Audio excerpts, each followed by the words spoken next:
دین کی بات پھیلانا صدقہ جاریہ ہے، ثواب کی وقالت اليهود عزير ابن الله وقالت النصارى المسيح ابن الله ذلك قولهم بأفواههم يضاهئون قول الذين كفروا من قبل قاتلهم الله أنا يؤفكون۔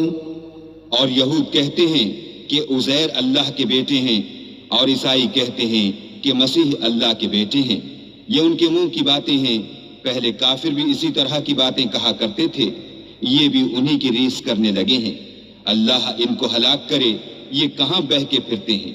اتخذوا أحبارهم ورهبانهم أربابا من دون الله والمسيح ابن مريم وما أمروا إلا ليعبدوا إلها واحدا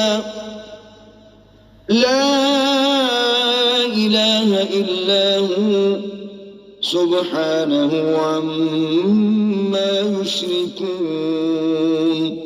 انہوں نے اپنے علماء اور مشائخ اور مسیح ابن مریم کو اللہ کے سوا خدا بنا لیا، حالانکہ ان کو یہ حکم دیا گیا تھا کہ خدائے واحد کے سوا کسی کی عبادت نہ کریں، اس کے سوا کوئی معبود نہیں، اور وہ ان لوگوں کے شریک مقرر کرنے سے پاک ہے۔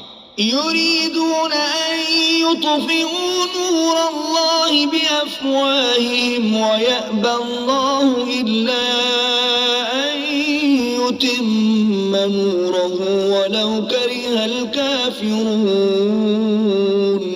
یہ چاہتے ہیں کہ اللہ کے نور کو اپنے منہ سے پھونک مار کر بجھا دیں، اور اللہ اپنے نور کو پورا کیے بغیر رہنے کا نہیں، اگرچہ کافروں کو برا ہی لگے۔